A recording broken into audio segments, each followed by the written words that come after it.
तो अर्नब भाई, अभी अभी देख करके आए हम लोग ग्रुप एफ में पोर्चुगल वर्सेस आपका फ्रांस। तो कैसा रहा मैच? मैच ड्रॉ हुआ 2-2, बट आपको क्या फीलिंग आई? एक बार मैच समराइज कर दीजिए हमारे लिए फटाफट। मैच में समराइज करने के लिए ज्यादा कुछ था नहीं, बस पेनल्टी वाला ही मैच था। मैचेस में खाली पेनल्टी देखी गई, और जिसमें ओके। से पहले दो पेनल्टी तो काफी कंट्रोवर्शियल थे। पहला वाला फिर भी 50-50 था, पर दूसरा वाला तो पूरा ही जोक था जो फ्रांस को मिला।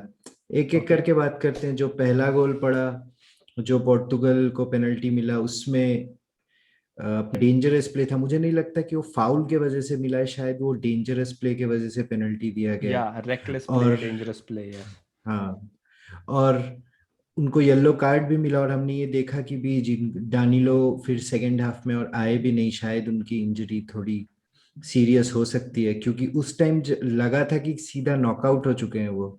ऐसा लगा था एक दो हाँ, सेकंड के लॉरिस ने लिए तो। बिल्कुल सुपरमैन पंच टाइप ही दे दिया था उनको। हाँ, उनको बॉल पे थोड़ा कांटेक्ट था, बट उसके बाद जो पूरा इम्पैक्ट आया वो उनके चेहरे पे आया रिस्ट विस्ट से। हाँ, तो वैसे देखा जाए तो बॉल को ही पहले रीच किया था, तो यस। टेक्निकली कुछ गलत नहीं किया, बट वही डेंजरस प्ले के आधार पे यस। फिर भी कंट्रोवर्शियल रह सकता है। बट फिर भी मैं कहूंगा 50-50। बट जो दूसरा वाला पेनल्टी था, वो एक तो जो बॉल था वो एम्बापे बॉल की तरफ भाग भी नहीं रहे थे।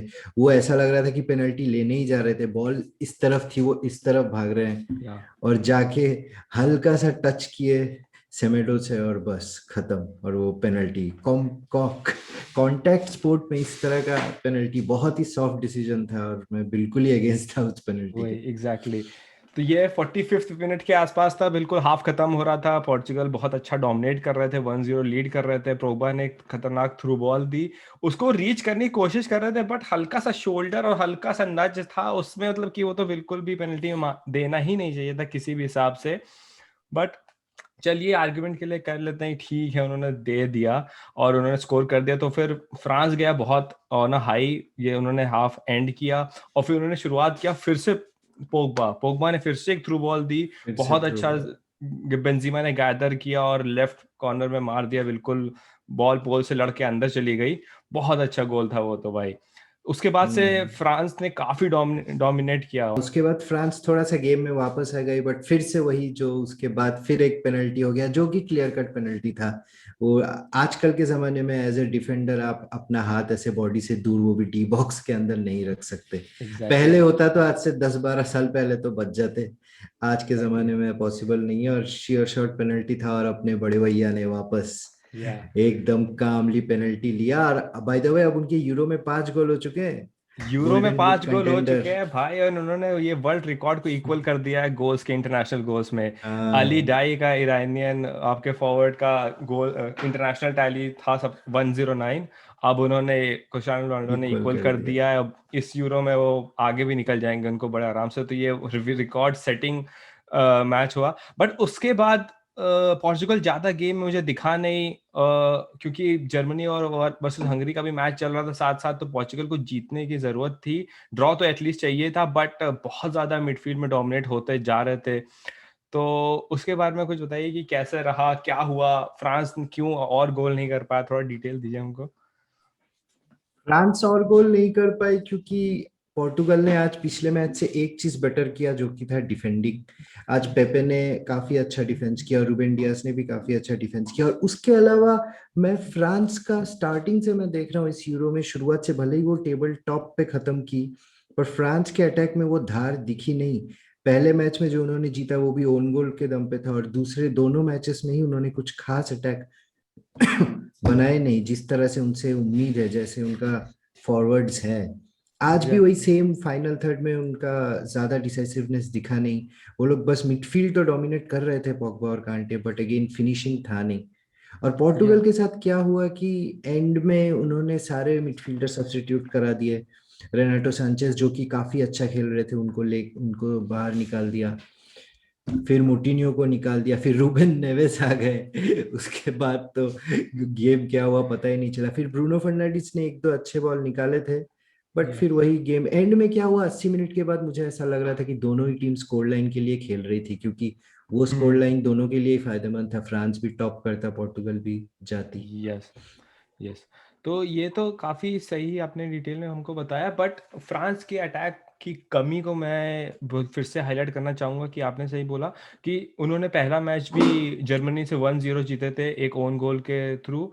फिर हंगरी के साथ 1-1 रहा था, उसमें भी ज़्यादा कुछ अटैक उनका बन नहीं रहे थे। हंगरी ने काफ़ी अच्छा डिफेंस कर ही रहा है वैसे भी, और इसमें भी अटैक में उतना लीथेलिटी नहीं था फिर से। और मैं इसमें पॉइंट करना चाहूँगा कि ग्रीजमैन पे, कि ग्रीजमैन फाइनल थर्ड में अवेलेबल नहीं हो रहे हैं, या फिर उनको कोई सर्विस नहीं मिल रही, या तो उनको कोई और रोल दिया गया है, एक नंबर 10 या नंबर 7 का अजीब सा रोल, नंबर 6 टाइप भी आप रोल, नंबर 8 बोल सकते हैं बल्कि उसको। हाँ अब 8.5 कुछ अजीब सा उनको रोल दिया गया है। वो मैं तो उनको टच लेते हुए देख ही नहीं रहा हूँ कि डी पेनल्टी बॉक्स के अंदर बिल्कुल भी। एक्चुअली वो ज्यादा डिफेंसिव रोल्स में दिख रहे हैं अटैकिंग रोल से ज्यादा। आज उन्होंने एक बहुत ही शानदार टैकल भी किया था, यह स्लाइडिंग टैकल स्लाइडिंग के तो टैकल एक्सपर्ट हो गए परफेक्ट। वो। हाँ।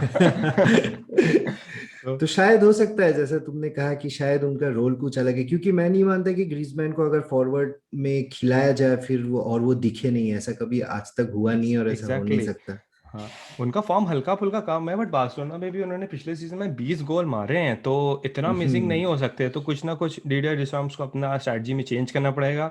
उनकी हम्म। F1 कार वहां पे बेंजीमा चल तो रही है, बट उनको सपोर्ट चाहिए भाई। हाँ।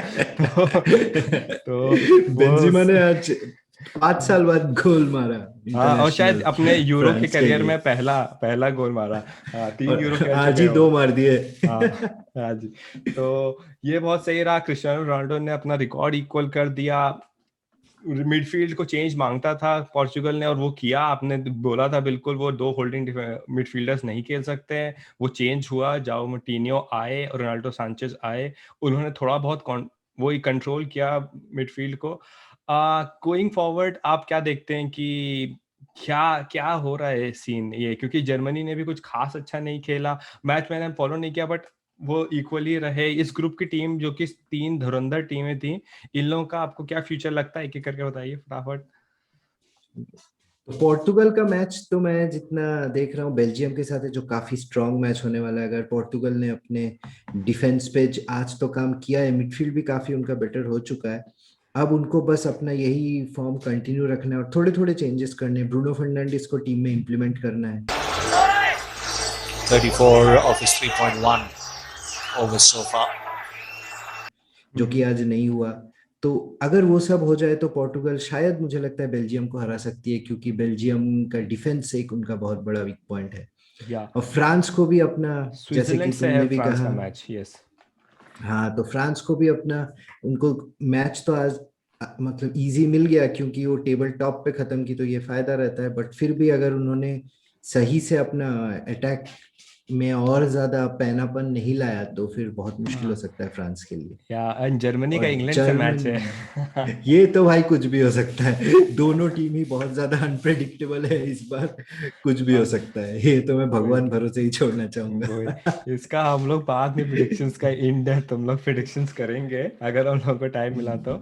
और एक बार हंगरी के लिए मैं ताली बजाना चाहूंगा, उनका परफॉर्मेंस बहुत। बहुत लाजवाब रहा। इस वाले यूरो में दो टीमें जो कि बिल्कुल ही अंडरडॉग्स थी, जिन्होंने बहुत अच्छा खेला। डेनमार्क तो चल लो बहुत आगे भी चले गए वो लोग, बट हंगरी बहुत ही अनलकी था मुझे लगता है इस वाले ग्रुप में रहने के लिए, वरना वो आगे जाते मेरे हिसाब से। उन्होंने बहुत और इस हार्ट वाले के साथ ग्रुप में खेला भी है। उनका परफॉर्मेंस देखो, पहला मैच 82nd 83rd मिनट तक ड्रॉ पे चल रहा था, फिर पोर्टुगल ने 3 गोल मार दिया अचानक से, हाँ उसके जी। बाद दोनों मैचेस रोक लिया।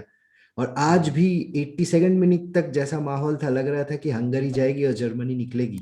Group of death exactly. जैसे स्विंग हुआ, फोर्टी यस। सेकेंड मिनट पे ऐसा था कि पोर्टुगल नंबर 1 पे था, और यस। फिर पोर्टुगल फिर 50 मिनट में, 8 मिनट में पोर्टुगल नंबर 4 पे चले गया। यही तो है ग्रुप ऑफ डेथ। और मेरे हिसाब से हंगरी ने पूरा ग्रुप ऑफ डेथ को जस्टिफाई किया।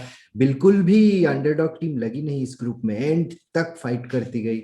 मतलब हैट्स ऑफ सही में। हैट्स ऑफ टू अपना हंगरी। एंड चलिए मिलते हैं आपको राउंड ऑफ 16 में। आप लोग बने रहिए हमारे साथ, लाइक कर दिए, शेयर करिए, सब्सक्राइब करिए, एंड मिलते हैं आपको। Bye bye.